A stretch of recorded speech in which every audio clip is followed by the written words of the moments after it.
Olá, sejam todos bem-vindos a mais um episódio do podcast Reaja.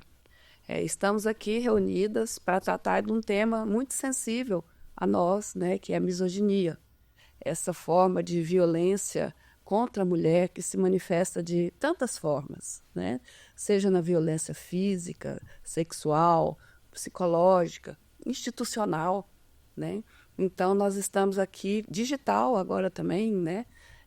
Então, nós estamos aqui com essas mulheres para desenvolver esse tema, buscar as raízes históricas, da onde surgiu a misoginia e o que a gente pode fazer hoje para buscar soluções, minimizar as situações e buscar, quem sabe um dia a gente conseguir, né, eliminar a misoginia das nossas relações interpessoais, das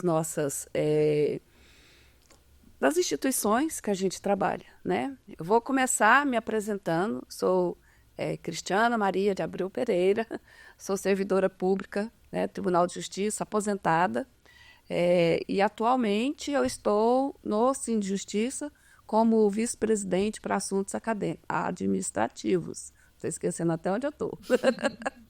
Então, eu agora abro para vocês se apresentarem, né, para a gente ir se conhecendo um pouco mais e quebrando gelo.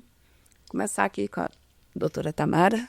Bom dia a todas as pessoas que nos assistem, né? E especialmente esse grande time aqui de notáveis mulheres. Eu sou Tamara Andréia Botovchenko Rivera, sou promotora de justiça. Gostaria de agradecer ao convite e parabenizar ao Cine de Justiça pela campanha Reage. É importantíssimo, né? Temas importantíssimos sendo discutidos. E hoje, especialmente, um que não se fala muito, mas que está muito em voga. Obrigada pelo convite. Prazer. Bom dia a todas aqui nessa mesa de discussão, nessa roda de conversas. E bom dia a todas as pessoas que nos assistem. Eu sou Morgana Rodrigues dos Santos, sou assistente social. Atualmente eu atuo na Coordenadoria da Mulher do Tribunal de Justiça, pensando, contribuindo com ações de enfrentamento à violência contra a mulher. Bom dia, meu nome é Cirlei, eu sou desembargadora do Tribunal de Justiça do Estado de Goiás, Cirlei Martins da Costa. Eu estudo o gênero, trabalhei essa temática no mestrado, estou trabalhando no doutorado. Quero agradecer pelo convite e espero poder contribuir para que de alguma forma essa nossa conversa impacte de alguma maneira na vida de alguma pessoa e que isso possa servir como um ponto de partida para alguma alteração. Eu sou Mara, sou assistente social, eu trabalho com garantia e defesa de direitos. Estou muito feliz por estar aqui, por participar dessa roda de conversa, por esse espaço aberto para diálogo sobre uma temática que cada vez aumenta mais, né, os índices. E espero contribuir, espero que esse momento alcance muitas mulheres, que elas venham se identificar e que a gente possa também ser canal, né, de mudança na vida delas. Bom dia a vocês, bom dia ao público que vai nos assistir. Meu nome é Gabriela Vicente de Oliveira, sou servidora pública, analista do Tribunal de Justiça. Hoje estou como gestora master de uma PJ. E eu sou uma entusiasta, sou uma estudiosa da equidade de gênero. Vim aqui para aprender e acredito também para compartilhar experiência própria com vocês. Aí, que ótimo, então, né? Então, vamos dando o início, de fato, ao nosso podcast, falar sobre a misoginia, que é esse preconceito, essa intolerância com a mulher, essa violência, né? E eu gostaria de perguntar aqui para a Mara, né? Lá na época que você trabalhou no CREAS, qual era assim o tipo de violência contra a mulher mais comum, que mais aparecia lá para você? Quando chegava na instituição, no CREAS, já estava-se ao extremo, já tinha medida protetiva, mas eu percebia que iniciava com a violência psicológica e ia evoluindo até para chegar na violência física. E situações assim que a gente via que começava e passava-se um longo período até a mulher, a vítima, né, entender que ela estava sendo vítima. E o que chamava muita atenção é que quando chega ao extremo, quando há uma intervenção, quando há medida protetiva, como elas se sentem culpadas. Elas acabam se responsabilizando. Então, assim, chegava situações muito complexas de mulheres muito traumatizadas, não só psicologicamente, mas também fisicamente. Mulheres que apanhavam muito na cabeça, que apresentavam problemas cognitivos e se sentindo culpada. Então, assim, a situação que elas chegavam ao CREAS, situação muito vulnerável. E como funciona a rede de apoio, né, no município para essas, né, na sua vivência no CREAS e agora também nessa ONG que você está? A rede de proteção, aqui em Goiânia, a mesma rede de proteção da criança e do adolescente também funciona para mulheres. E a rede funciona da seguinte forma: tem o Disque 100, que pode haver, né, ser feita a denúncia com o sigilo das pessoas que vão denunciar, é muito criterioso, eles atendem e funciona 24 horas. Temos o CRAS, que é a porta de entrada para os serviços da assistência social, trabalha de forma preventiva através dos programas de serviço de convivência e fortalecimento de vínculo, que normalmente é onde se identifica casos de algum tipo de violência. E o CREAS, que é onde eu trabalhei, que já é atendimento às pessoas que já são identificadas, que já houve, né, a denúncia como vítimas. Há também a DEAN, que é a Delegacia Especializada da Mulher, e também, muito atuante, a Defensoria Pública. Então, ela passa por todos esses passos, né? E o atendimento aqui em Goiânia, existem também outros programas, né? Casas de apoio para as mulheres, e é uma rede que trabalha totalmente integrada, né? Quando chega ao CREAS, a gente vai fazer uma busca na rede onde ela já foi atendida pelos programas, e aí a gente identifica históricos por onde ela passou, e aí a gente vai acompanhando no CREAS o atendimento psicossocial e identificado a necessidade de encaminhar para alguma delegacia ou para algum problema de acompanhamento psicológico e muitas vezes até psiquiátrico, aí a gente inicia ali com os acompanhamentos e os encaminhamentos necessários. E na sua visão, você acha que tem subnotificação dos casos de violência? A que se atribui essa subnotificação? Sim, há muito. Eu atribuo à falta de conhecimento, à falta de clareza das vítimas, das pessoas que acompanham as vítimas, porque aqui nessa roda a gente já conhece, né? Nós temos a clareza de como funciona, de como orientar, mas ainda se fala muito pouco. As políticas públicas para essa temática, ela ainda é tímida, ela ainda não funciona eu diria assim, com um empoderamento de conhecimento, de quais direitos, onde procurar. Então, o que acontece muito? A mulher que normalmente é denúncia feita não por ela mesma, é denúncia feita por um familiar que já acompanhou há muitos anos, né, a situação, e quando está chegando ao extremo é que comunica. E eu diria que 70% dos casos ela volta a viver o mesmo ciclo, porque não tem clareza dos direitos que ela tem de defesa. Certo. Você tem essa mesma visão lá no Flores UIB, Morgana, dessa essa situação da mulher se sentir culpada pela violência que ela sofre? Sim. As mulheres normalmente elas têm uma dificuldade de procurar ajuda por um conjunto de situações, né? Ela, no primeiro momento, às vezes, ela nem não sabe que ela está vivendo violência. Não se percebe como uma pessoa em situação de violência. E quando ela pensa em denunciar, quando ela percebe isso e ela pensa em denunciar, ela pensa o que aquilo pode refletir na vida dos filhos, o que os filhos vão pensar sobre ela, o que a família... Porque tem uma pressão forte da família, então ela às vezes se sente culpada, né? Olha, se eu fizer isso, o meu filho ou minha filha, né, vai né, pode me questionar sobre isso, olha o que eu estou fazendo com o próprio pai deles, né? Uma outra situação também é o receio de ser julgada, né? Ao invés de ser vista como uma pessoa que precisa de ajuda, ela é uma pessoa que faça ser julgada, né? Olha, mas como que é uma pessoa que é esclarecida, no nosso caso, no programa Flores do IP, que é um programa voltado para atender magistradas e servidoras, na coordenadoria a gente tem outros programas para o público em geral, mas esse em específico, elas pensam, nossa, eu atuo no judiciário, e aí as pessoas vão pensar, olha, como que você é tão consciente, ciente das leis e tudo, passa por uma situação de violência e fica calada e quieta. Então, ela também tem preocupação de ser julgada no próprio serviço, né, pelos próprios colegas. Então, é um conjunto, por isso que é muito emblemático a gente fazer esse enfrentamento da violência, né? É em especial a mulher perceber de que ela é um sujeito de direitos e que o culpado não é ela, é quem pratica a violência. Então, a gente mudar essa lógica, né, da mulher não se sentir culpada daquilo que ela sofreu, né, ou por uma atitude, ou por uma roupa, ou por, né, um determinado comportamento, o culpado é sempre quem agride. Sim, né? Com certeza. Cristiane, eu posso apressentar um Claro, aspecto que eu acho que é fundamental nessa dificuldade que ambas colocaram, é a dependência econômica. Esse fator, ele é determinante, porque muitas vezes aquele homem que age de forma agressiva em relação à mulher é a única fonte de renda de uma mulher e de alguns filhos.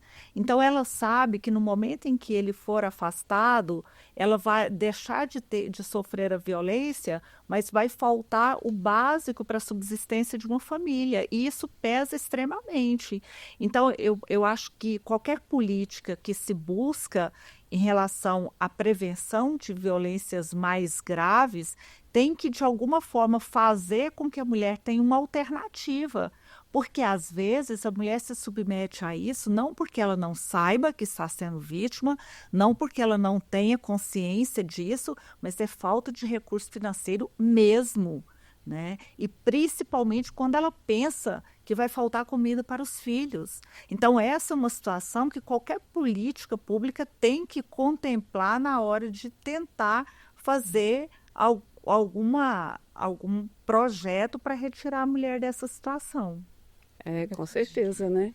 E só também quebrando o protocolo, interrompendo uma dificuldade que eu vejo aí, a visão do Ministério Público, porque nós temos alguns projetos como superação em rede.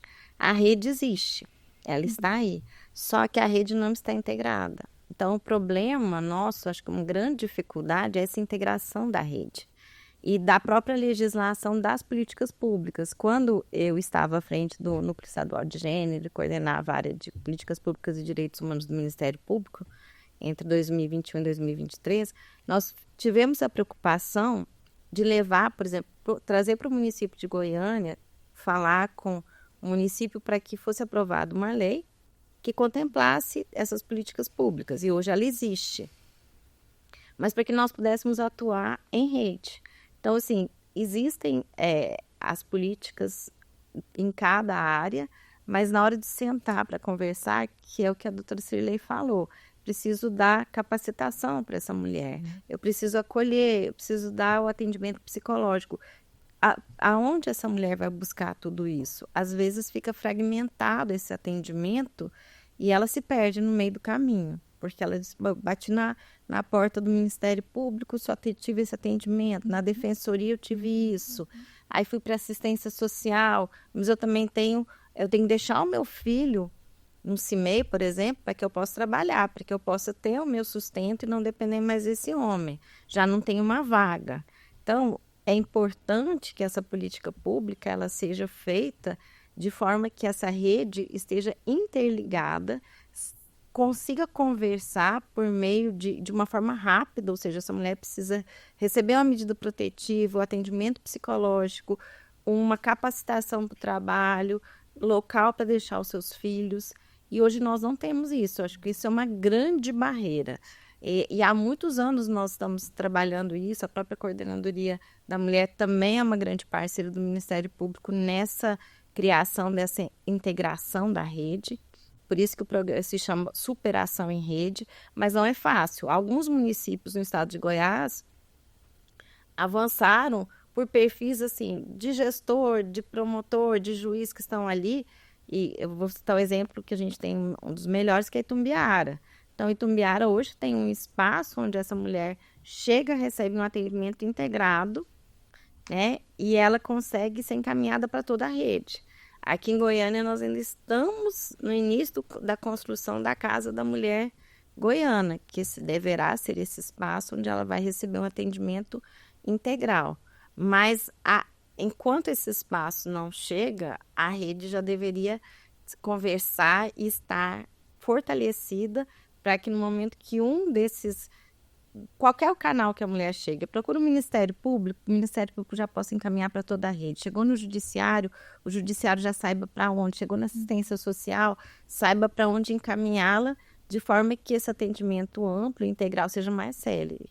Então, esse obstáculo nós ainda temos. É muito difícil isso. Posso comentar? Claro, gente, a gente está aqui na roda de conversa, não precisa pedir, não. Inclusive, essa observação, né, que a doutora Tamara faz, eu tive a oportunidade de participar de um estudo no Ministério da Saúde.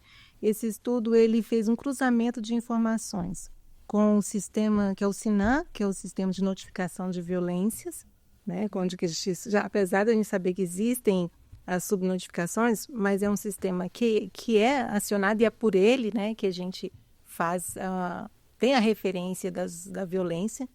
E aí esse estudo ele fez o cruzamento das informações do SINAM com o SIM, que é o Sistema de Mortalidade.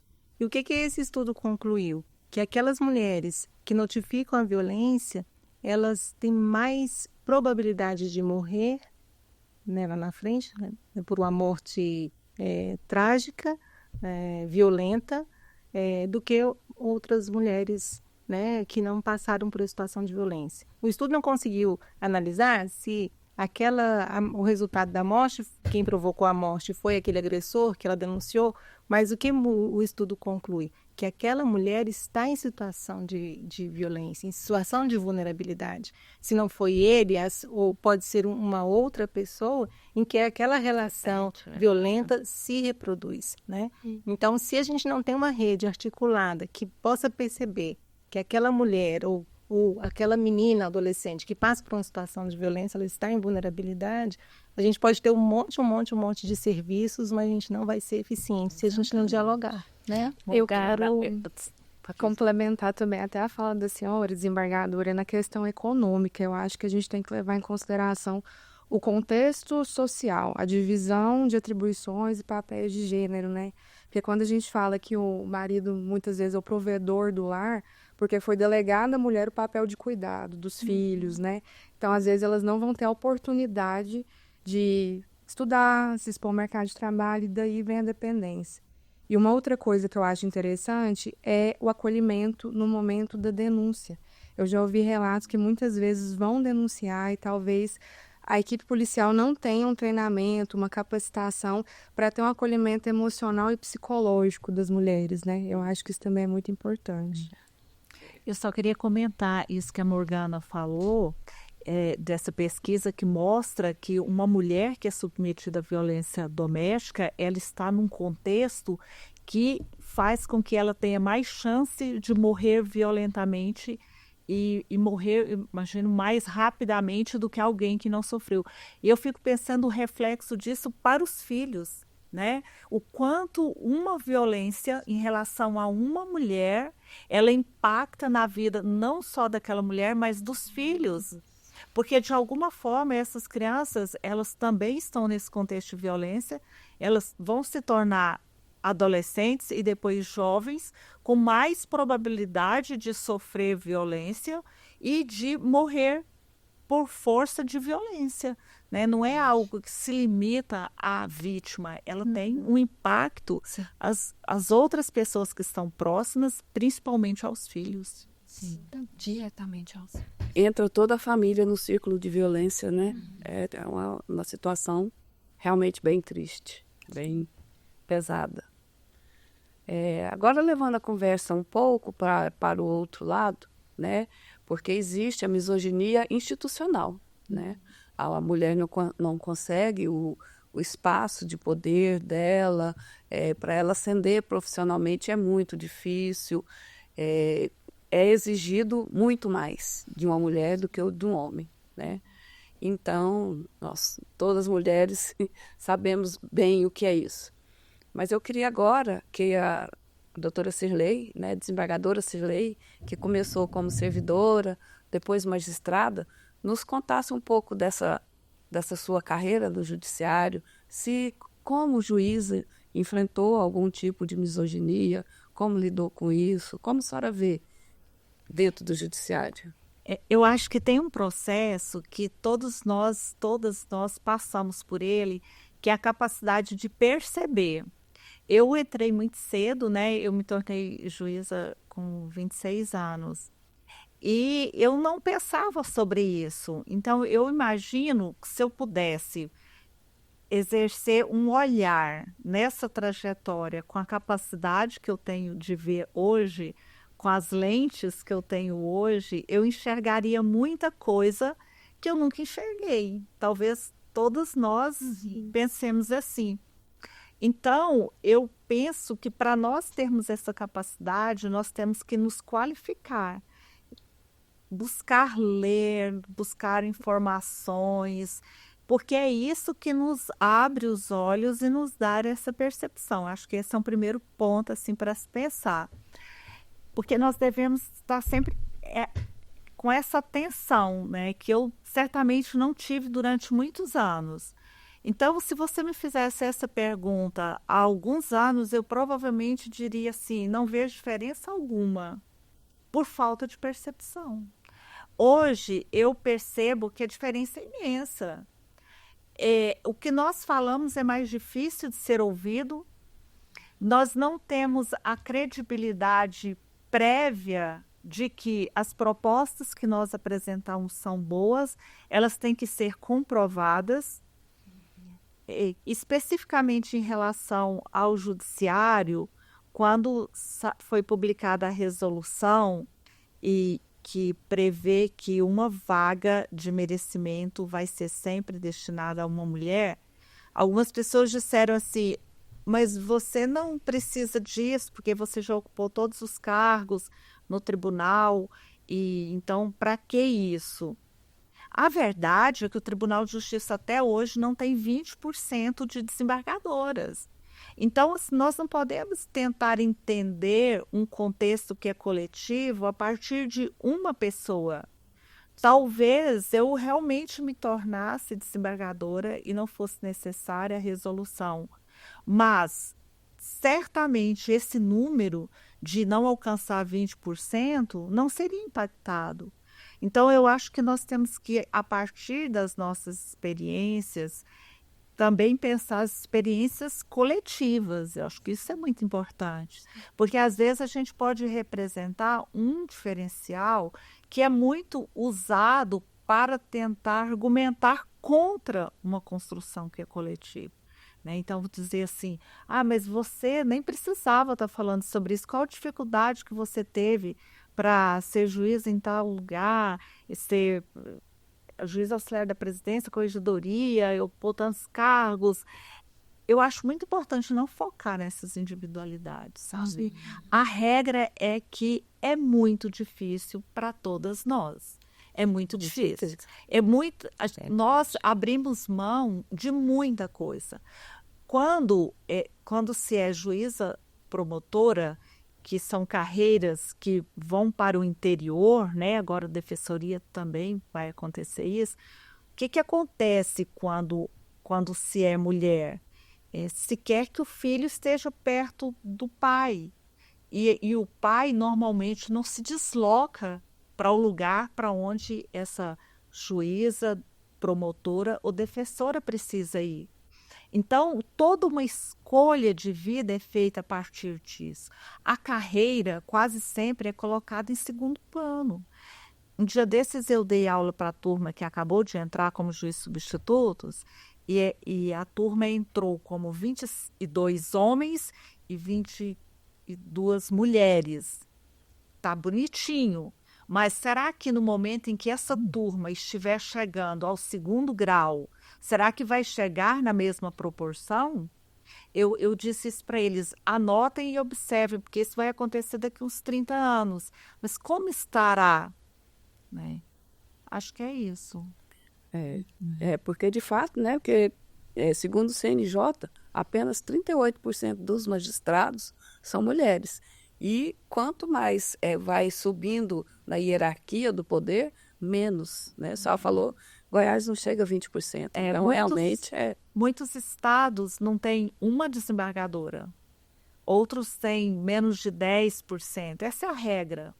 E há uma resistência muito grande no reconhecimento disso e na implementação de uma possível igualdade. E essa dificuldade de reconhecimento, é importante que se diga, não é só por parte dos homens. Tem mulheres que vestem a camisa de que não há desigualdade, que não são necessárias essas políticas como a Resolução 525 do CNJ. Há mulheres que acreditam firmemente nisso. E eu acho que nós temos que acolher essas mulheres a partir da percepção de que nós também já passamos por um estágio da vida que nós não tínhamos a percepção que nós temos hoje, né? Então, não é fácil perceber. Há toda uma questão política que dissimula essas diferenças.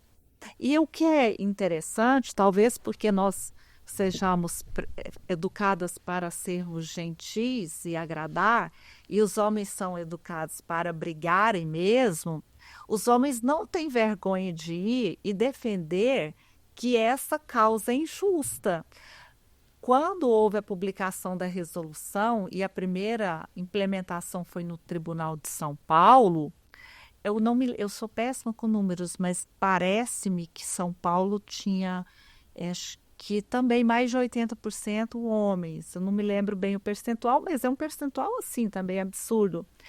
E eles não tiveram vergonha de contratar excelentes escritórios e defender a inconstitucionalidade da resolução e trazem argumentos para defender isso, mesmo diante dos números. Eles dizem que não, que há uma igualdade, e trazem muitos argumentos, né? Então, nós temos que estar assim, dispostas a também brigar por isso. Porque as pessoas que estão privilegiadas, ocupando um espaço que não nos é reservado, elas têm muita disposição para brigarem. Né? E nós não, nós muito educadinhas, né? Muito contidas, com medo de desagradar, às vezes nos submetemos a isso sem fazer questionamentos mais profundos. Então, eu acho que os números respondem, mesmo para as pessoas que ainda não tiveram a percepção de que é difícil nas nossas carreiras, os números estão aí. Né? Tentem enxergar a partir dos números. Eles não mentem, fiquem pegando a Cirlei para provar que a resolução é desnecessária. Os números é que dizem se a resolução é necessária ou não. Com certeza. Né? E ainda na seara aqui do Poder Judiciário, queria convidar a Gabriela para nos contar um pouco da história, né, de misoginia que ela sofreu, como lidou com isso, né, como... Sim, eu acho o seguinte, assim, complementando a fala da doutora Cirlei e o que eu havia dito antes, eu acho muito importante que seja compreendido que muitas vezes nós não temos escolhas, ou que quando a gente acha que tem escolha, nem sempre são escolhas nossas, vem de gerações passadas, esses papéis, essa cultura. Eu tive escolha, graças a Deus eu sempre fui educada em casa para investir em carreira, em estudo. Então, eu não tenho filhos, eu não tenho marido e, mais uma vez, eu não acho que eu sirva como um dado, eu sou exceção, porque eu posso me dedicar. Eu fico admirada com mulheres que têm toda uma família para administrar, filhos e ainda conseguem subir na carreira. Eu imagino que seja muito mais difícil. Para mim, eu acredito que seja mais fácil, mas eu sei que eu sou exceção. E muitas vezes eu vejo moças mais novas chegam até mim, porque eu comecei muito nova. Meu primeiro cargo de gestão, eu comecei 1 ano depois de assumir como analista no tribunal. Na época eu tinha 27 anos. E as pessoas, as meninas mais novas olham para mim e acham que isso é muito possível. As mesmas que estão noivas, já estão pensando em engravidar, não é impossível, mas eu acredito que seja muito mais difícil. E, ao mesmo tempo, todo esse investimento que eu fiz, eu passei a colher frutos dele aos poucos, assim. Eu assumi uma unidade que foi criada, ela foi separada de uma outra matéria, elas eram conjuntas, e estou lá desde o começo. Cheguei numa sala que tinha computador no chão, montei computador e, assim, passei por muita coisa, muito nova, atendimento de advogado. Eu sofria um certo preconceito, sim, muitas vezes achavam que eu era estagiário, quando entendiam que eu era encarregada ali, achavam que eu não tinha experiência. Já ouvi falar isso, não, doutor, isso não é assim, não é dessa forma. Isso nunca aconteceu, nunca para você, mas eu tô aqui há 20 anos, eu já vi isso várias vezes, coisas que não acontecem de fato. Algum andamento processual que ele queria que desse que não era viável. E fui me moldando, também conversamos sobre isso lá fora. Questão de comecei a me observar com traços muito masculinos, que a gente se masculiniza para ocupar esses cargos de poder, né? A gente se masculiniza, fica mais firme, mais assertivo, que muitas vezes é confundido com grosseria. Parece que a gente está falando muitas coisas que são lugares comuns, né? Muitos clichês, mas são verdades. Quando você é uma mulher firme, você é uma mulher grosseira, você é uma mulher arrogante. E a gente precisa ser firme, a gente precisa aprender, né? Então, eu passei a colher frutos disso com o tempo, até que eu me deparei com uma situação de mudança de chefia. Teve toda uma reformulação no tribunal no ano passado, e eu tive atrito com um novo chefe, em virtude também de uma situação que não estava sob meu controle. Isso foi tomando proporções muito grandes, assim, grandes de atuação interna, externa, e grande no prejuízo emocional que isso me causou. Ao ponto de eu não me reconhecer. Tipo assim, de dias que eu olhava para o espelho, eu chorava tanto, que eu falava, gente, essa não sou eu não tô acostumada com isso aqui que eu tô vendo. Eu sou uma mulher forte, uma mulher decidida e tudo. E aí entra o que a gente conversou sobre vergonha. Como que você denuncia você, uma gestora, que sempre foi vista como forte, muitas vezes até arrogante, você vai chegar e vai comentar sobre esse episódio e colocar, eu pensava isso, colocar minha competência à prova, minha coragem à prova, né? Mas chega um ponto assim que fica tão inviável que a gente precisa denunciar. E o que eu percebi, pensei muito como que eu ia fazer, muitas pessoas, a gente, como servidor, a gente tem muito medo de retaliação, eu tenho até hoje. Eu procurei assim, pensando, eu falei, onde eu vou primeiro? E me veio a ideia do sindicato, que era uma coisa que eu não tinha pensado um dia ver. E eu conversei com o pessoal do sindicato, eu fui muito acolhida. Primeiro por um colega que já não está mais na direção do sindicato, que passou esse caso para o jurídico, passou para o Fabrício. Daí começou essa notícia, o Fabrício levou até que a corregedoria, também foi muito acolhida pelo comitê. E o que eu achei muito interessante é que, por mais que eu estivesse me sentindo tão vulnerável, tão fragilizada, eu não senti que ninguém, nem do sindicato, nem do tribunal, olhou para mim com pena. Isso para mim foi muito importante. Porque assim, você já está se sentindo diferente. Se alguém olha para você, você fica com vergonha. Não, foi profissional. Foi acolhedor e pragmático. E isso para mim foi muito importante. Eu acho que é um elogio que eu tenho que fazer tanto para o sindicato quanto para o comitê de assédio. Que coisa boa. E você conseguiu superar essa situação? Acho que não. Eu penso assim, que eu tô sempre alerta, e eu acho que é uma situação que eu vou demandar um tempo muito grande para superar. Eu faço terapia hoje sobre isso, e eu acho que eu vou ter gatilho disso para sempre, assim. Mas espero que isso tá mais ameno hoje, eu espero que com o tempo fique mais ainda, e que isso não me incapacite. Isso, graças a Deus, eu consegui. Estou no mesmo lugar, presto o mesmo serviço, com a mesma capacidade, mas eu acho que é uma coisa que não se supera. A gente lida, aprende, né? Aprende a levar, né? Isso. Tá certo. O meu também encheu d'água aqui. Acho que é acolher você nesse momento e dizer da sua coragem que se renova todos os dias.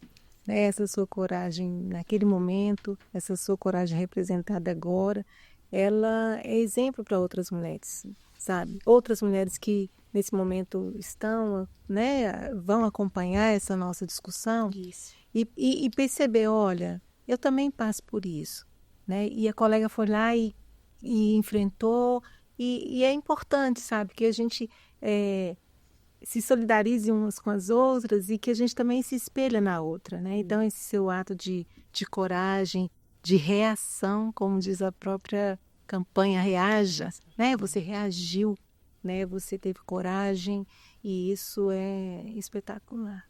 Fica aqui a minha admiração por você e que outras, né, possam também se sentirem acolhidas e fortalecidas na coragem. Essa parte aí foi muito importante. Parabéns pela coragem e pela reação. E dentro da sua fala, e o que a doutora Cirlei falou, é impressionante, que eu acho que as nossas falas se complementam e elas vão servir como alerta, a sua fala em especial por uma situação, mas o que a doutora Cirlei falou, quando nós entramos, eu também entrei com 25 anos no Ministério Público, nós não tínhamos essa lente. Como é importante um espaço desses, uma campanha, a permuta de experiências, que nós não tínhamos essa lente. Eu também acho que se eu fosse perguntada 15 anos atrás, você sofreu preconceito? Não. Eu também fui criada para investir na carreira, tudo, mas eu entrei já com uma filha pequena, divorciada, e todas essas dificuldades que a doutora colocou, e você colocou muito bem, a gente se masculiniza para caber, né? Nós somos uma sociedade estruturalmente machista.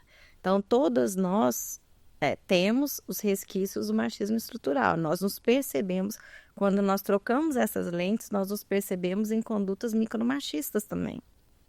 E aí a gente avança para a questão do sexismo, né, que no âmbito corporativista é grande, a gente escuta às vezes colegas, pessoas falando, eu não contrato mulher porque mulher perde muito tempo quando está na TPM, eu não contrato mulher porque mulher engravida, eu não contrato...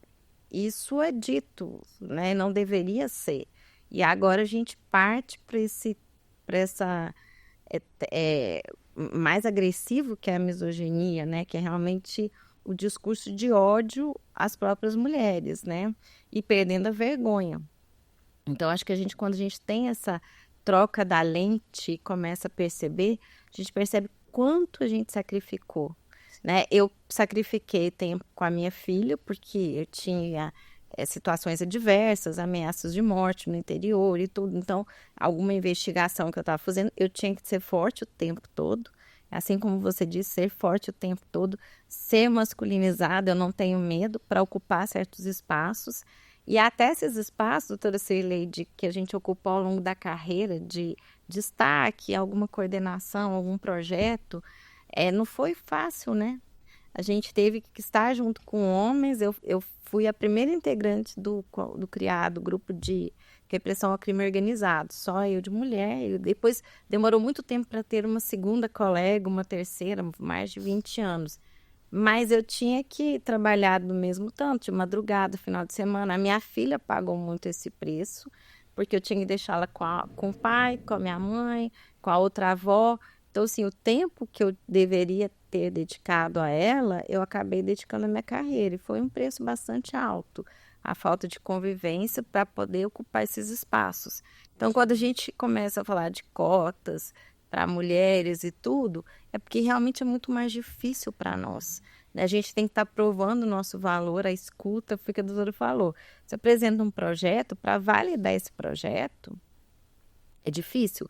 Dentro do Ministério Público, nós temos os cargos eletivos, né? Como são as eleições para Procurador-Geral de Justiça, para associação. Então, são cargos que dificilmente as mulheres concorrem. Por quê? Porque o preço é muito alto e porque é difícil quebrar essa barreira. Os homens trabalham até mais tarde, saem para um happy hour, e a mulher está onde? A mulher sai correndo para ir atender os filhos, para atender, às vezes, o parceiro, enfim.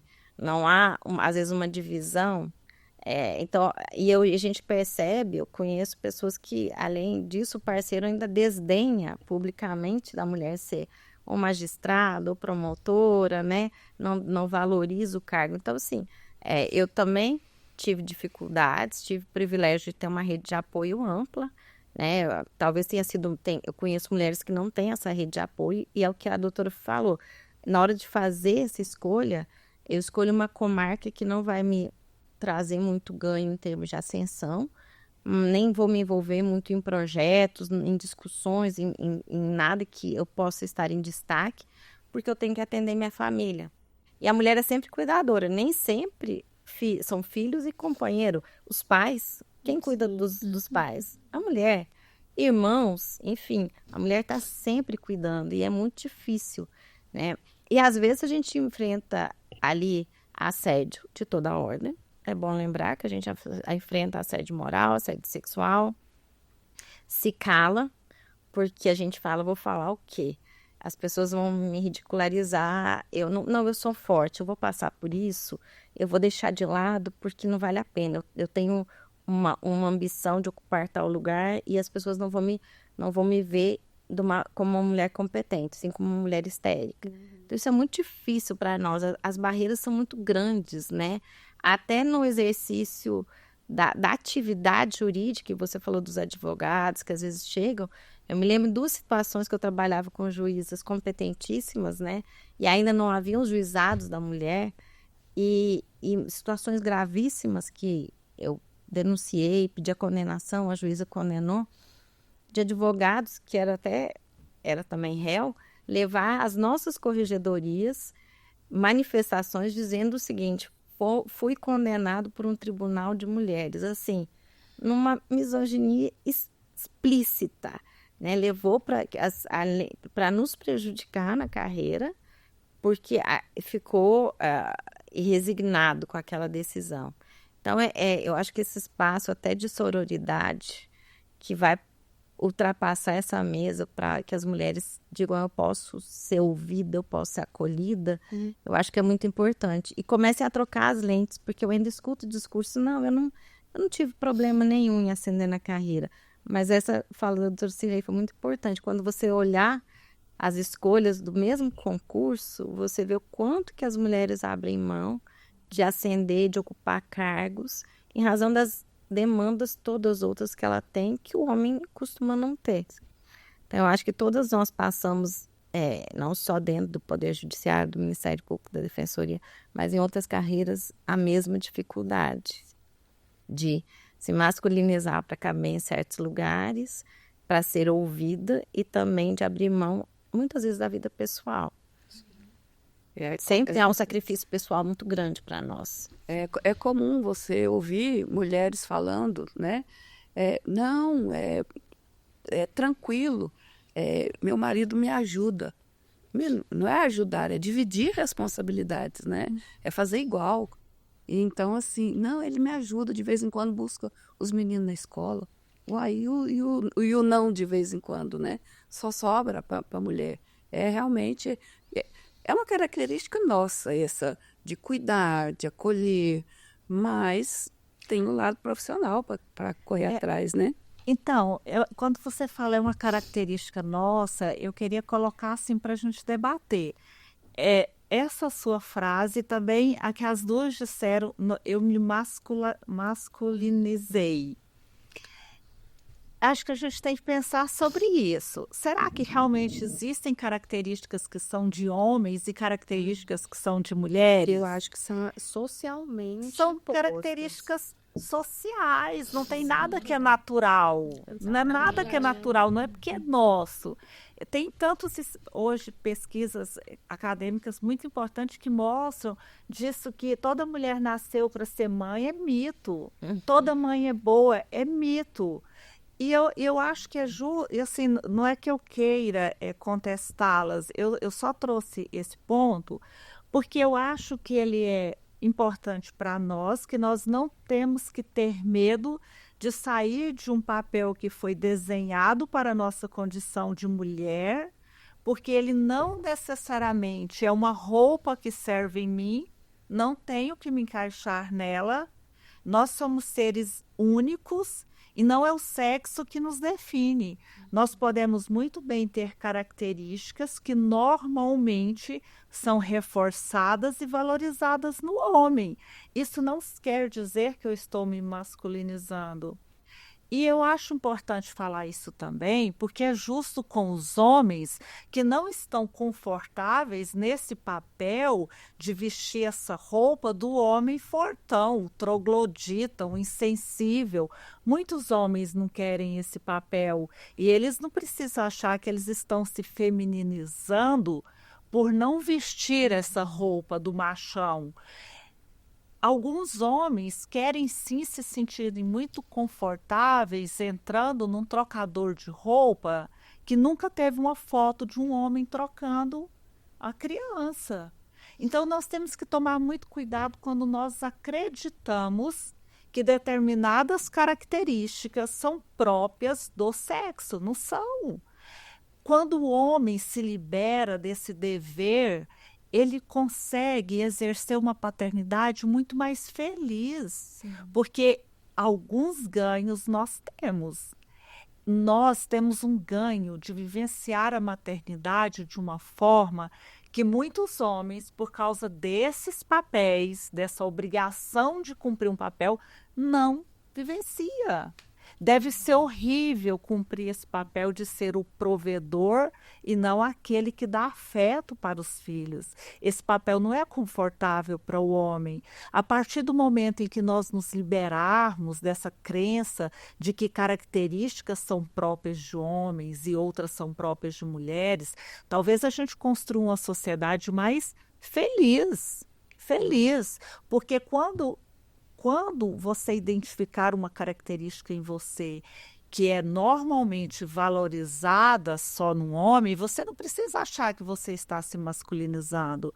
Você está sendo você, com características que são próprias de homem e de mulher. Em lugar nenhum tem determinado que uma característica que é valorizada em um homem não pode ser vista numa mulher. Então, assim, quando eu trouxe isso, a partir da fala das três, é porque eu acho que é justo com a gente que não tem que vestir uma camisa e também é justo com o homem. Muitos homens sofrem e aí eles vivenciam piadinhas como se eles estivessem deixando de ser homens. E, na verdade, eles só estão sendo homens mais completos, mais sensíveis, mais perceptíveis e mais afetuosos.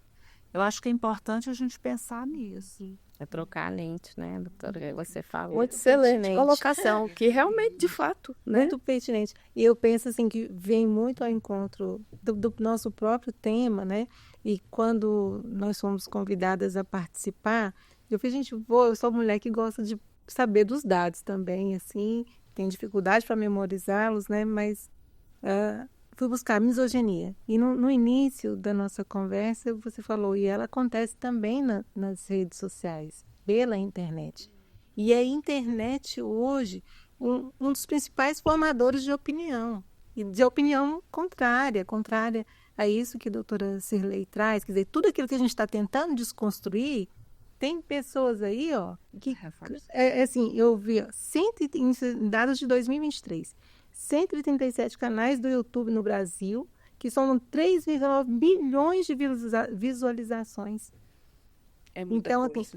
Assim, a gente, hoje, com o mundo da internet, a gente tem que nadando num universo que muitas vezes, para mim, que sou de uma geração né, eu estou com quase 60 anos, que tenho ainda dificuldade com esse universo das redes sociais, mas que está aí chegando para os jovens, para os adolescentes, deformando essa mentalidade, né? E essa ideia de que que de fato podemos ser iguais, homens e mulheres, que homens e mulheres podem ser sensíveis, que homens e mulheres podem ter características firmes, isso vai depender de cada um.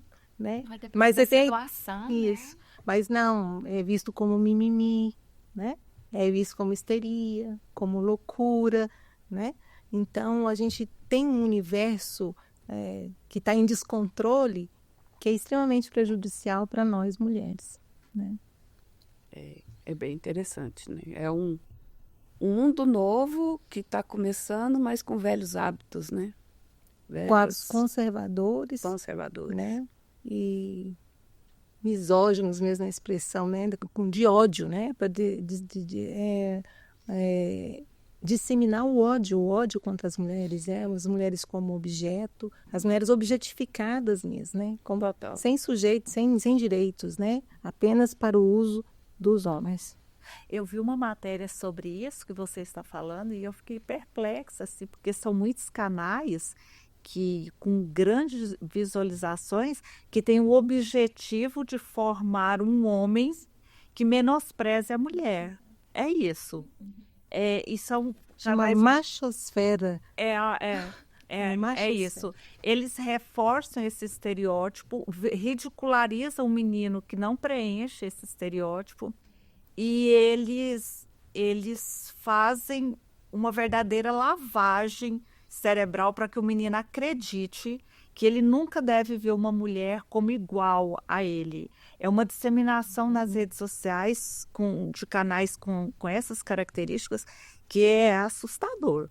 E a gente vai ter que lidar com isso. Por isso que quando eu cheguei, vocês estavam falando ali fora sobre evolução, é aquilo que a Simone de Beauvoir falou, eu acredito que foi quando foi aprovada a lei que autorizava o aborto na França. Dizem que ela não se empolgou e disse que bastava qualquer crise política, religiosa, que os direitos das mulheres seriam os primeiros a serem desrespeitados, né? E aí hoje a gente vê isso com partidos de extrema, né? E aí pode ser extrema direita ou extrema esquerda. Eu li há poucos dias que há uma campanha na Argentina para acabar com o crime de feminicídio. Eu não fui pesquisar mais profundamente sobre isso, mas parece que está havendo isso. E, além dessas questões políticas que estão postas de forma extrema em várias partes do mundo, tem a rede social, que é o que ela trouxe. É assustador. E numa sociedade estruturalmente machista, semana passada eu fui comprar um presente para minha afilhada de 5 anos.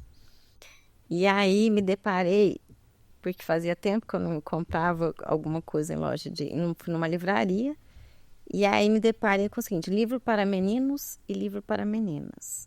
Achei um absurdo aquilo. Aí fui andando numa loja de brinquedos. A brinquedo das meninas era aspirador de pó, cozinha e boneca. E aí, assim, foi uma tarde de muita reflexão. Como diz a doutora, a gente precisa mudar nossas lentes. Porque, é o que eu falei nisso, estamos numa sociedade estruturalmente machista, nós replicamos condutas micromachistas, e aí quando nós começamos a trocar lente, nós temos que nos indignar. E aí eu falei, eu quero um livro, é menino ou menina? Eu falei, olha, lá em casa a gente procura não priorizar essa diferença de gênero, não interessa. O interesse de ciências, eu era uma criança que não brincava de boneca, era uma criança que só gostava de roupa de super-herói, de cientista, enfim. E era difícil, assim, a minha família colheu isso, então eu tinha. Mas hoje, ainda, olha, assim, quase 50 anos depois, 40 e tantos anos depois, eu percebo a mesma dificuldade de escolher um brinquedo que não defina gênero, que ela possa ter, né? Aí eu queria um boneco de pelúcia pro irmãozinho dela de 3 anos. A pelúcia para menino não tem, né? Porque tinha que ser para menino, né? Ou tem que ser rosa, ou tem que ser azul. Tem que ser pra menino, tipo assim, não, eu quero azul, era rosa, né? É interessante como isso funciona, né? Porque eu me observo muito, por exemplo, na farmácia.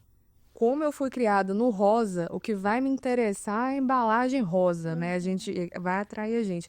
E outra coisa também, a doutora Cirlei falou em relação a essa reeducação do homem para ser o macho, né? Você também nas redes. E eu tenho visto isso para mulheres também.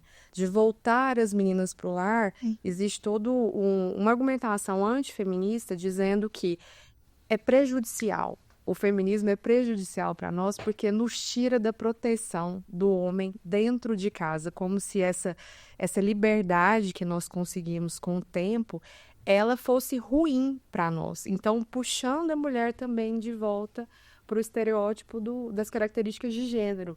Que proteção é essa? Se mais de 80% dos crimes contra as mulheres é praticado dentro de casa? E assim, proteger de quem? A pessoa que vai te proteger é a mesma que te agride? Porque assim, se o homem não fosse dessa forma, nós não precisaríamos da proteção de outro homem, né? Agora, isso que a doutora Tamara falou, eu me lembrei assim, como a gente vai valorizando determinadas coisas sem questionar. É moda fazer revelação do sexo do bebê. Meu Deus! Para começar, estatísticas mostram que 4% das pessoas que nascem é intersexual. Então, para começar, já tem uma indefinição aí. Outra coisa, não é porque o menino nasceu menino que ele vai preencher todas aquelas demandas que se espera dele, ou a menina. Então, assim, gasta-se hoje com uma festa para revelar o sexo. Que importância que a gente está dando nisso, apesar de todos os dados científicos. Teve um aí que até pintou a cachoeira, lembra disso? De azul, para revelar o sexo. Né? Então, assim, nós precisamos ser mais reflexivos com essas modas que são postas. O que isso significa? E assim, se comemora, se é menino, se é menina, e se não fosse, não ia comemorar, eu vejo isso também. Eu fico olhando e falo, gente, que coisa, para mim é totalmente sem sentido também. Totalmente, parece uma coisa meio medieval, né? Os pais comemoram ser homem, e já vi alguns vídeos assim. Imagina essa criança que ela já sabe que ela vai ter que atender aquela comemoração pelo fato dela ser homem, porque não se comemorou aquilo com base em nada. Tem toda uma expectativa do que será essa criança homem, né? O peso. Então, acho que assim, todas essas questões que nós estamos debatendo, talvez elas sirvam não só para nós pensarmos uma sociedade com menos crimes contra a mulher, mas uma sociedade mais livre mesmo, né? Mais feliz, mais leve. Isso tudo é peso que a gente não precisa carregar. A equidade de gênero, né? Não é só questão de direito, é uma questão de humanidade. As pessoas serem felizes, as pessoas terem suas características próprias respeitadas, né? É uma situação realmente assim bem difícil e como a senhora mesmo falou, as pessoas não questionam, segue. Não, está na moda fazer chá revelação. Bora fazer chá revelação. É amável, né? Aquela coisa, o espetáculo, né? Aquele espetáculo. Eu fico pensando muito nessa coisa dos papéis sociais e eu penso no meu próprio exemplo, né? Eu não sei se, né, vocês, mas eu, por um tempo, eu tinha muito receio de furar a parede. Pegar a furadeira, ir lá e furar a parede. Não só porque podia atingir um cano, não, mas porque podia estragar a parede inteira, né? Que esse era o meu receio. Então, se estava com um companheiro e pediu, olha, vamos furar a parede. Aí, assim, então cadê o parafuso? Cadê a furadeira? Cadê a extensão? Cadê a escada? Então, quando eu via, eu preparava tudo. A única coisa que eu não fazia era furar a parede. Até que um dia eu vi sozinha, furei a parede. Gente, na hora que eu furei a parede, eu falei, gente, nós podemos furar a parede. Eu posso furar a parede. Se homens e mulheres entendessem isso, né? Aquilo que a gente, com um simples gesto de furar a parede com a furadeira, nós seríamos muito mais felizes. Uma coisa muito simples, mas é isso. Quer dizer, o homem, ele é criado para ser ousado, valente, para fazer os furos e pode fazer o estrago que fizer, né? E nós somos criados para ser contidas, para achar que a gente não dá conta e para achar que a gente precisa de um homem para nos proteger, quando bem diz a doutora Cirlei, Então, a maioria das violências contra as mulheres estão dentro do ambiente do lar. tanto que é interessante isso que você está trazendo, que quando a mulher se posiciona de uma maneira mais firme, ela se sente que está masculinizada, né? Que foi o que a doutora começou falando no início. O homem, ele foi criado, né? E isso vem de cultura, que ele tem que ter aquele perfil, e a mulher foi criada para ser boazinha, para ser gentil o tempo todo. Então, quando precisa ter um posicionamento diferente, precisa até defender o próprio direito, não é todo mundo que consegue. Às vezes até tem sentimento de culpa, né? Ai, eu fui tão dura. E assim, esse não é o papel da mulher. Mas é como a educação precisa mudar. Investir em educação para tirar esse papel de gênero. Eu fiz mestrado na Inglaterra e minha filha estudou lá. E ela tinha ela tinha oficina de marcenaria, de tudo, e tinha de culinária. Todas e todos tinham. Então, por quê? Porque eles criam ali dentro da escola as crianças, os jovens, ela tinha 12 anos de idade, para a vida, sem essa diferenciação do que ela. Então, assim, a minha filha tem caixa de ferramenta, ela tem a furadeira, ela faz. E é engraçado que tinha um amigo nosso que não sabia, tinha que instalar uma cortina, eu preciso contratar alguém. Ela, não, isso aqui eu mesmo faço, vai gastar dinheiro com isso? Vai lá, você sabe fazer? Não, sei fazer, eu aprendi. Minha mãe também fez mestrado, doutorado na Inglaterra, e meu irmão estudou culinária também, ele fazia. Então, assim, tem que me virar. Então, a ideia é, você sai de casa lá nos Estados Unidos, na Inglaterra, eles saem de casa com 18, 19, para a vida. Então, eu preciso, a mão de obra não é tão disponível como a gente contrata alguém.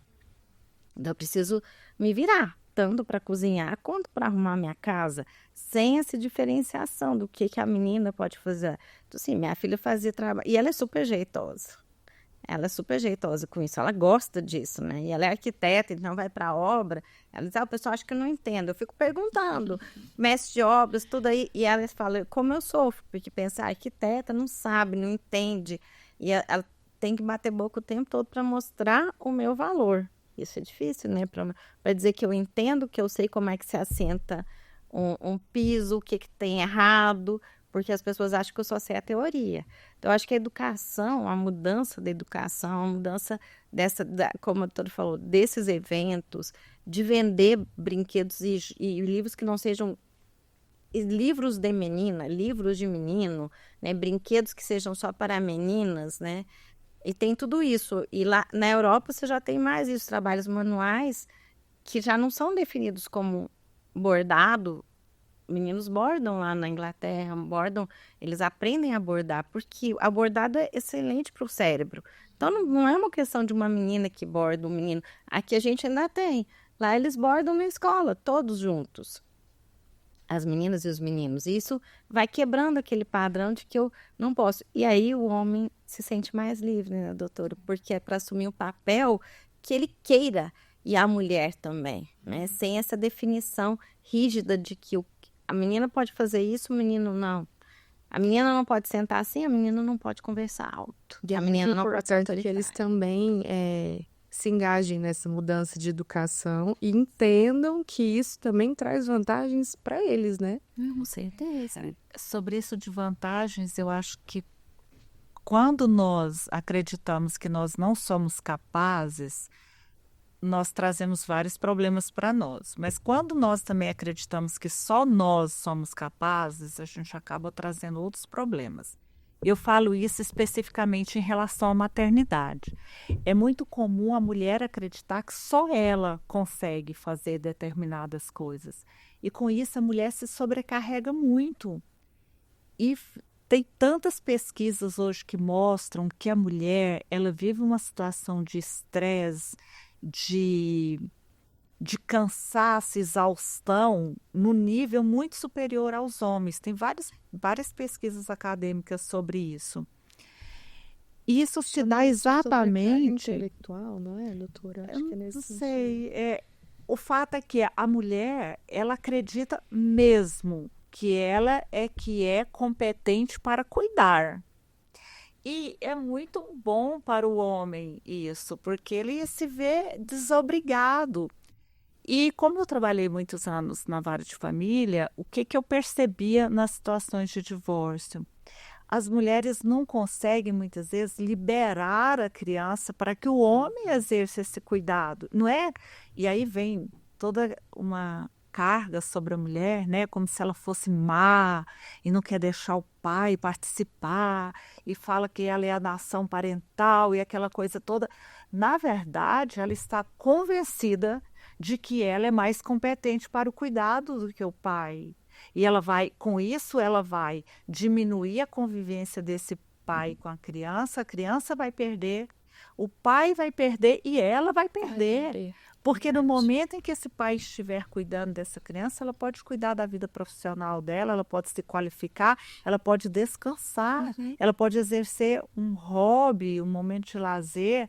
Então, nós acreditarmos muito firmemente que nós não somos boas em alguma coisa, ou que nós somos melhores do que os homens em outras coisas, é prejuízo para todos os envolvidos. Com certeza.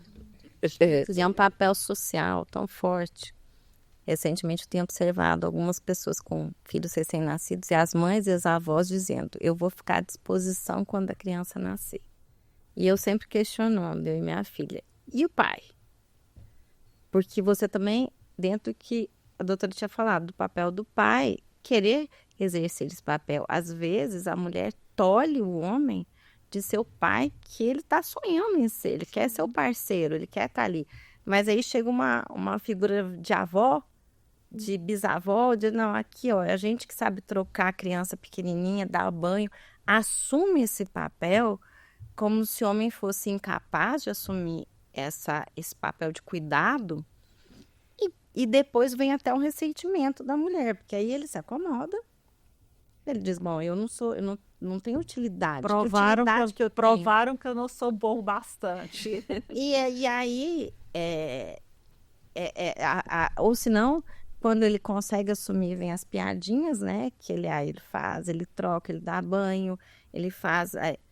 Então é muito ruim, porque esse papel de supermulher, eu sempre disse a vida inteira, eu não quero ser supermulher, porque se assume esse papel, e eu ouço muitas mulheres, eu falo, por que você não vai descansar, vai fazer alguma coisa que for um hobby? Eu não sei fazer isso. Quantas e quantas vezes eu escutei de mulheres, eu não sei descansar.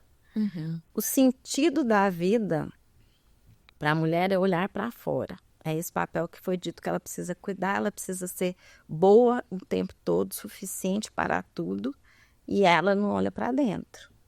Então, quando a gente não olha para dentro, é o momento que nós nos tornamos vulneráveis a todo tipo de violência. Nós não percebemos as violências que nós estamos sendo submetidos diariamente. Porque eu não olho para dentro, não olho quais são meus gatilhos, eu não olho que eu estou repetindo padrões, eu não me sinto merecedora de ser respeitada, de ser amada, de ter uma parceria. Então, se eu não me sinto merecedora, eu estou vulnerável. Sim. Eu acredito que eu tenho que ocupar esse papel e qualquer coisa me serve.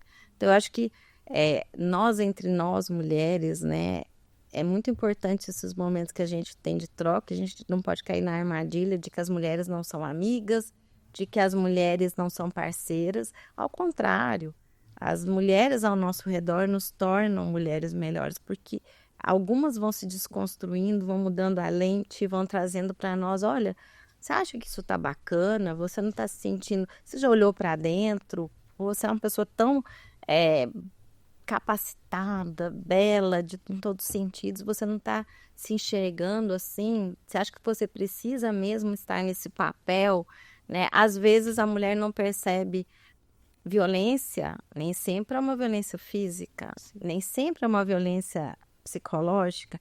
Existem outros tipos de violência que o homem está ali, ele é o provedor bacana, meu marido é ótimo, ele faz tudo para mim. Mas ele está controlando a vida daquela mulher que ela não percebe, ela não tem liberdade. Mas ela não entende aquilo como sendo violência.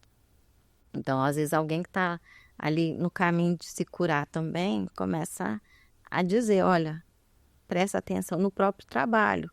Às vezes, o chefe tem algumas condutas misóginas, abusivas, e a mulher não percebe, é aquela piadinha, é aquele negócio, vai tirar licença de novo, vai fazer isso é coisa de mulher. E aí fica tão naturalizado, se não tiver outra pessoa para dizer, presta atenção, o que você está ouvindo, a gente não consegue. Então, acho que esses espaços, eu acho que a gente tem que ter os homens como parceiros, sim. É muito importante. Eu adoro quando converso com homens que me dizem, Tamara, essa conduta sua é micromachista, você tem que parar com isso, né? Então, assim, eu fico orgulhosa de ver parceiros, né? E o homem, quando ele pode exercer esse papel de, sem ter estereótipo, de cuidador também, ele se sente realizado. Exatamente, tem mulher que não é talhada para maternidade, tem homens que são talhados para paternidade. Mas às vezes não tem espaço, né? Então é complicado. E eu fico meio chocada às vezes que eu vejo, porque eu sempre pergunto, e o pai? Não, é porque eu vou cuidar porque é meu neto que tá chegando, eu vou assumir, porque isso. Falo, isso é ruim, porque a criança é que está perdendo. De não ter aquele pai nos primeiros momentos trocando a fralda, cuidando, né? Aquele vínculo que o pai pode criar, perde-se, né? Então, a gente tem que tomar muito cuidado também com isso, de querer assumir todos os papéis, depois está com burnout, está com um monte de problemas, e ficar mulheres ressentidas. A doutora sabe, a vara de família traz esse ensinamento, né? Às vezes a gente fica ouvindo as brigas ali e há um ressentimento, porque realmente não houve uma divisão igualitária de tarefas, mas às vezes não há espaço para essa divisão desde o início, né? Então é importante. Com certeza. Uma sobrinha minha afilhada até, né? Quando estava grávida para ter o primeiro filho, aí, época do Facebook ainda, um vídeo de uma enfermeira ensinando a dar banho na criança, no bebê pequeno ainda, debaixo do chuveiro, com o pai dando banho. E ela ensina, você segura assim, o videozinho bem didático. Aí eu mandei para o marido dela. Aí, nossa tia, será que eu vou dar conta? Falei, por que não? Por que você não vai dar conta? Ai, e se eu deixar cair? Ela está ensinando a não deixar cair. Aí ele ficou, tal. Aí o Lucas estava com uns 2 meses, uma coisa assim. Eu fui na casa dela, aí ele chegou. Eu falei, foi melhor momento do dia agora, que ele estava trabalhando, né? Chegou, vamos tomar banho. Pegou o neném, entrou. Aí eu falei, gostou? Ele, nossa, tia, agradeço demais. E hoje, ele já tem 2 filhos, ele é aquele pai absolutamente presente, participativo, as tarefas são bem divididas e assim, você vê que é excelente para as crianças, para a família toda, libera ela de muita coisa. Então, assim, realmente foi um gesto pequeno, né? Eu encaminhei um vídeo para ele. Reforcei você dá conta, por que não, né? E ele, assim, hoje é uma família que vai bem, né? Os relacionamentos, a divisão de tarefas, realmente é interessante. E você se vigiar para não entrar, porque já em outros, né, a avó já entrou muito e o pai afasta e fica. Realmente às vezes a gente busca os problemas para a gente mesma, né? O comportamento de mães, eu tenho um colega que trabalha na violência doméstica, ele dizia para mim assim um dia, a culpa dos homens serem assim é das mães. Aí eu olhei, ele falou, presta atenção, elas vêm depor a favor dele, meu filho é tão bom, a mulher era tão ruim, explorava esse homem, coitado, chegava do trabalho, tinha que dar banho nas crianças, tinha que fazer isso. Olha como as próprias mulheres reforçam esse comportamento, né? Então, o tempo todo nós temos que ampliar o nosso olhar e perceber o que nós estamos fazendo. Porque dá esse espaço para que os homens participem, mudar o discurso. Se a gente percebe ali dentro de alguém da família, porque uma coisa é quando eu sou vítima, minha irmã é vítima, minha filha é vítima, mas quando vem alguém dizendo, seu irmão fez isso, a tendência nossa é sempre, às vezes, não, mas é ela que não é pra... Ele não faria isso, porque a gente quer acobertar. Então, assim, tentar sermos mais isentas desse julgamento e perceber e dizer, olha, não importa, é meu filho. mas ele realmente praticou um ato de violência contra as mulheres, fez um comentário misógino, desde pequenos às vezes, né? Na escola, quantas brincadeiras às vezes que as crianças fazem, estão reproduzindo comportamentos que lá na frente vão virar, que você falou, esse comportamento na internet, onde todo mundo acha que pode falar tudo, né? E esse movimento chamado, acho que é Red Pill, né? Que é de agressões às mulheres e tudo, vai crescendo. Então, não falar em fulano me ajuda, é exercer paternidade, maternidade conjunta. A gente quer isso, quem ganha são as crianças, de um ambiente mais saudável. Na escola mudar as matérias, vamos mudar coisas práticas, né? Que nem eu falei, bordados, coisas que as crianças possam fazer juntas e que ninguém tenha esses papéis pré-determinados. Que não haja o que é masculino, o que é feminino, né? Sim. Ninguém seja obrigado a vestir uma roupa que não lhe cai bem, né? Não escolheu, talvez. Não escolheu, com certeza. Aí parece horrível quando eu brincava. O pai da minha filha, quem dava banho, tudo, não aprendi a fazer, né? Na verdade, ele achava que fazia melhor do que eu e eu deixava fazer. Então... E aí eu sempre brinquei com minha filha. Eu disse, olha, quando você tiver filho, seu pai é que vai ter que assumir esse negócio de te ensinar como é que dá banho, neném com umbigo, assim. Não sei fazer essas coisas, não. Nunca aprendi. E exatamente, ele tinha mais vocação, ele gostava, ele achava que para ele era muito importante. E eu já preferia não fazer. Eu gosto de criança, já brincar com criança maior. Eu sou aquela que senta, conversa, conta história. Então, assim, cada um confortável com o seu momento. Eu não sou aquela pessoa que fala, ai, neném recém-nascido, eu vou lá dar banho. Não sei. Eu falo para ela, ó, se seu pai não te ensinar, não tem como. Você tem que contratar uma enfermeira, porque não serei eu a pessoa que vai assumir esse cuidado. É que tem que ensinar para o parceiro, para o pai, para que ele faça também. Então, eu acho que isso liberta a gente também, de não ter que ser perfeito em tudo que a gente faz. Acho que esse é o caminho, né? Para melhorar. A gente saber identificar os comportamentos, pequenas coisas que levam a essa consequência tão grande, né? Que afeta todos nós. Tá certo? Sim. Então, assim, antes da gente encerrar, né? Gostaria que cada uma fizesse assim, as suas considerações do que foi dito aqui, do que acha que pode fazer, né? Igual ela já falou, o que pode fazer para melhorar, para que a gente tenha uma sociedade menos violenta contra a mulher, quais os caminhos, quais o que pode ser feito, né? Você, Gabriela, o que você acha? Eu, particularmente, eu acho que individualmente estudo, leitura, ter curiosidade, descobrir, ter o ouvido atento, o ouvido acolhedor para escutar, porque muitas vezes vem uma pessoa próxima te contar. E eu acho que também a gente falou de um contexto macro, né? De tudo que foi dito antes, política pública, conscientização, integração maior entre as forças de defesa e o interesse da mulher. E nós, como mulheres conscientes, que cada vez querem ser mais conscientes, dar exemplos, eu acho, né? A gente falar também, contar a história, eu acho que isso é importante. Com certeza. E você, Mara?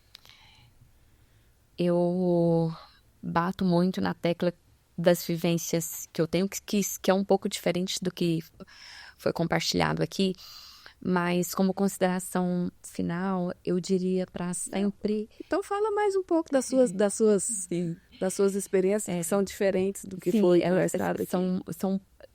É outro contexto, né? Porque eu lido muito com famílias que estão em situação de vulnerabilidade, onde é cultural se submeter à situação de violência. Então, Como consideração final, eu digo sempre pedir ajuda.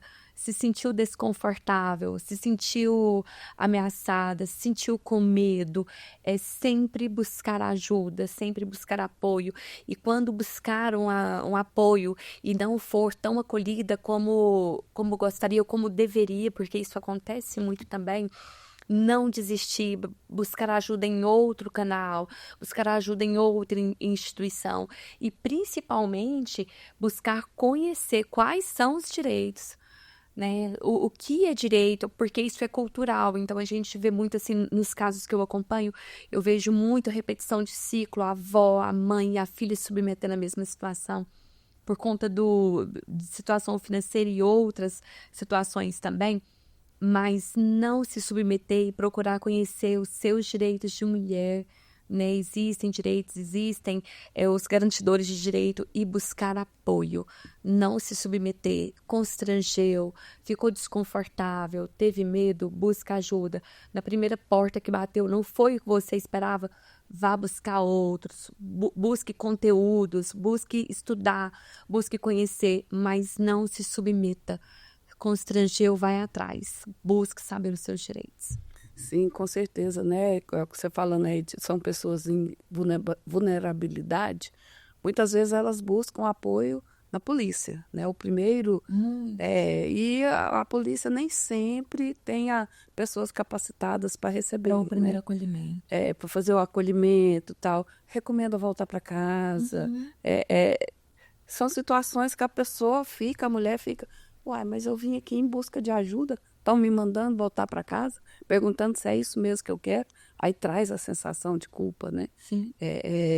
Acho que a qualificação aí também dos profissionais que atendem, né? Tem que dar uma melhorada. Ainda Melhorar mais, né? precisa. E a senhora, doutora Silvia? Então, eu acho que eu vou fazer a última fala, assim, bem voltada para o contexto do sindicato, né? E da ideia da violência no âmbito institucional. Quando a Gabriela falou, eu fiquei pensando assim que mesmo no ambiente institucional as coisas acontecem a partir de uma escalada, né? Então, talvez se o sindicato trabalhasse um projeto de avaliação de risco no ambiente institucional, com algumas perguntas que pudessem ser disponibilizadas para que a própria pessoa fosse identificando, né?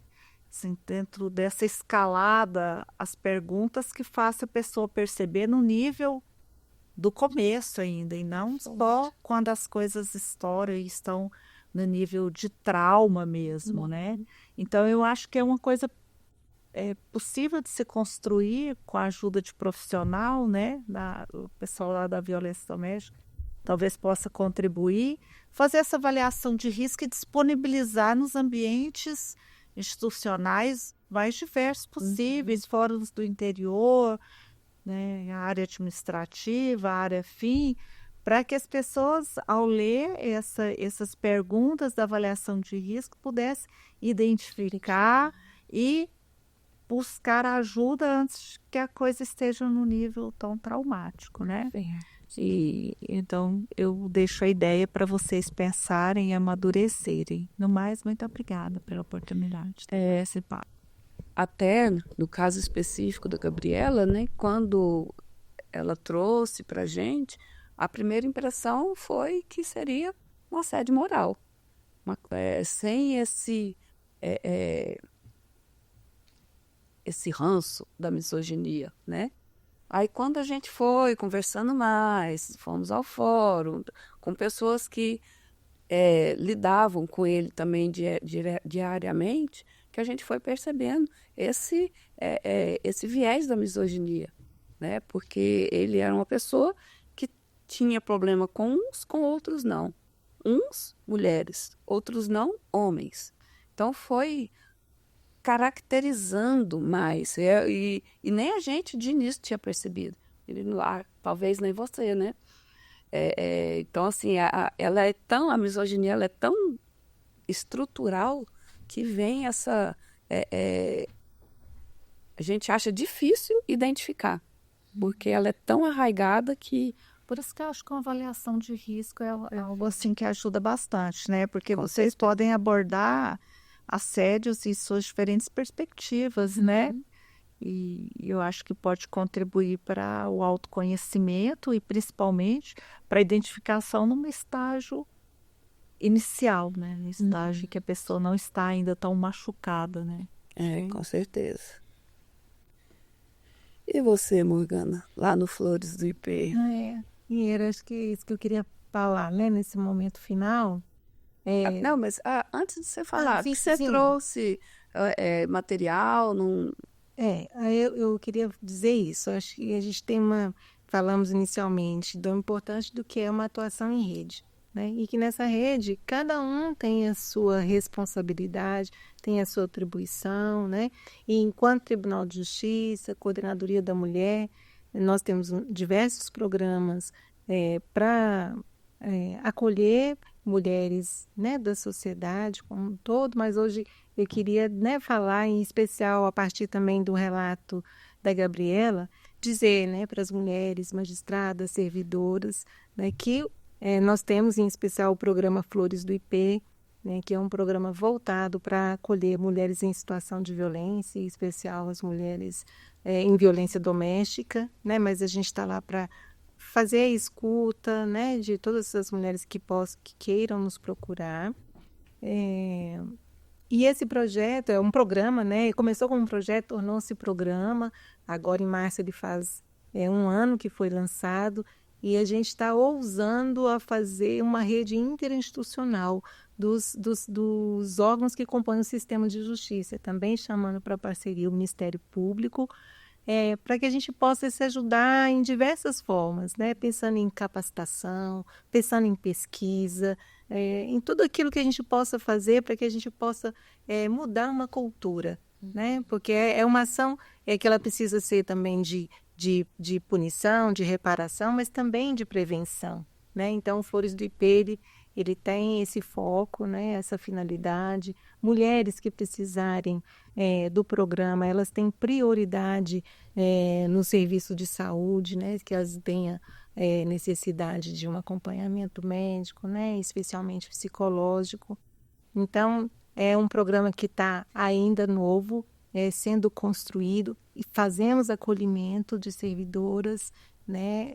E a gente precisa de divulgar cada vez mais, né? E para que elas possam saber que não só para fazer, que o Flores do IP não é só um programa para fazer palestra, a gente tem ido nas diversas unidades, fazendo rodas de conversa, mas também dentro do Tribunal de Justiça nós temos um núcleo de inteligência institucional, é como se fosse uma delegacia, onde a mulher pode ir, né, procurar esse núcleo de inteligência e fazer denúncia e ser acolhida, né? Então, é um programa voltado para servidoras, voltado para magistradas, para o nosso público interno, porque a gente fala que é cuidar de quem cuida, porque eu falo que todo mundo que trabalha no Tribunal de Justiça, de alguma forma, está cuidando, Sim. né, dos jurisdicionados, né, da população que precisa do nosso serviço. E quem cuida da gente? Né, com as nossas dores, com os nossos sofrimentos, com questões que também são repetidas nos nossos lares, né? Então, deixar o nosso trabalho, né, à disposição, no reconhecimento da nossa responsabilidade também de fazer esse enfrentamento. E também agradecer ao convite feito, né, para a coordenadoria. Eu tive aqui o prazer de representar e dizer da importância que né, de pautar temas que são sensíveis, né, que poucas pessoas querem dialogar, né, e fazer esse movimento reaja, né, que a gente possa avançar para que a gente um dia possa construir, de fato, né, uma sociedade justa, igualitária, né, para homens e mulheres. Com certeza. Você, doutora Tamara. Eu quero agradecer, né, pelo convite, dizer que uma alegria estar aqui, né, e um tema que é tão caro para todas nós. Então, eu acho que a campanha Reaja, eu acho que ela vai ser muito importante, e todas as pessoas que ouvirem em qualquer ambiente, não só para não se resignar com a violência sofrida dentro do ambiente institucional, mas às vezes até familiar, né? Essa que a Morgana falou, essa escuta ativa, nós precisamos estar nos desconstruindo, mudando as lentes, como disse a doutora Cirlei, e atentas, né? Porque às vezes a pessoa não vai falar, a mulher não vai falar. A gente começa a notar que a mulher está adoecendo muito, que a mulher está mais retraída, está mais chorosa às vezes, né? Então, tentar ter ferramentas, às vezes ela não vai querer num primeiro momento falar, mas a gente começa a prestar atenção e faz diversas formas de acolhimento, traz para ela alguma informação, às vezes partilha de uma experiência ou própria ou de alguém próximo, né? Numa conversa, ela presta atenção. Então, acho que a gente precisa cada vez mais, né, nos unirmos, mulheres e homens. Eu acho que essa não é uma pauta exclusivamente feminina, ao contrário, como a doutora Cirlei falou, nós temos que trazer os homens para essa conversa, né? Para que nós possamos entender o problema, para que nós possamos mudar conjuntamente a lente, porque só assim nós vamos avançar. Enquanto nós tivermos apenas as mulheres falando sobre esse tema e não escutando as experiências dos homens, né? Que às vezes eles sempre vão trazer um olhar diferente, né? E a gente, homens dispostos a escutar, né? E eu falava, antes de começar, eu dizia, quem não tem lugar de fala deve ter um lugar de escuta, uma escuta ativa, uma escuta respeitosa. O que eu vou fazer a partir dessas informações que eu escutei? Às vezes um colega de trabalho diz, olha, a partir do podcast comecei a prestar atenção nos comportamentos, não só meu ou dos colegas, né? E às vezes a fazermos uma intervenção. Eu acho que o Reaja não vem só para dizer eu estou sendo vítima e vou reagir. Eu acho que é um convite para que todas e todos façamos esse movimento de reagir ao escutar uma piada, ao escutar um comentário que seja misógino, né, ou de violência contra as mulheres, dizer não, isso não cabe mais. Como é que nós vamos construir relações melhores? Então, parabenizar vocês pela campanha, por esse espaço, né, de tantas trocas que nos enriqueceram. Com certeza, eu volto para casa hoje pensando muita coisa. Essas trocas são muito importantes por isso. Cada um tem um olhar, né? Tem uma vivência. Então, eu acho que temos que reagir conjuntamente, por mais momentos assim de partilha. Obrigada. Sou eu que agradeço, né? Em nome do sindicato, agradeço a colaboração de todas vocês, né? A misoginia, ela não acabar com a misoginia não é só um direito, né? É uma questão de humanidade. Falei isso antes aqui. E assim, nossa, a gente ainda não tem como medir. Quer dizer, ter como medir tem, né? Mas a gente demora a perceber, né? E quando a gente percebe, é igual a doutora falou, a gente vai mudando as lentes, vai enxergando. E esse movimento de abrir o olho do próximo. Não é assim. Vamos. E quem está sofrendo algum tipo de situação de violência, né, é super importante buscar ajuda, buscar apoio.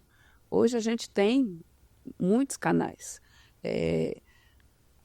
Especificamente aqui, nós no judiciário, né, os servidores têm o sindicato, em todos os canais, tem a corregedoria, tem a ouvidoria, tem o recursos humanos, tem o centro de saúde, todo mundo preparado para receber, né? A comissão de prevenção ao assédio, a comissão de inclusão e acessibilidade. Então, são canais prontos para receber e que a pessoa tem que buscar ajuda, porque é uma situação pesada e que é muito difícil sair dela sozinho. Normalmente as pessoas não conseguem, né? Tem que ter o apoio, tem que ter o acolhimento e um certo redirecionamento. Quase que não saiu, tá certo? Então, assim, para a gente ter os espaços, né, verdadeiramente inclusivos, verdadeiramente acolhedores e que as pessoas possam se sentir à vontade com elas mesmas, né? Então, assim, foi um imenso prazer desfrutar da presença de pessoas, né, tão diversas e tão lúcidas, né? Porque, igual aquela hora que eu comentei, a senhora falou, não tem característica feminina, né? Característica de pessoas. A equidade de gênero é realmente isso, né? Você identificar as características das pessoas, não de homem, não de mulher, pessoas que estão aqui para ser felizes, né? Ser humano, né? Então, assim, que a gente possa seguir junto nessa luta, né? Buscando um mundo melhor, um mundo mais acolhedor, porque juntas a gente pode mais, juntas nós vamos mais longe e mais felizes. Muito obrigada.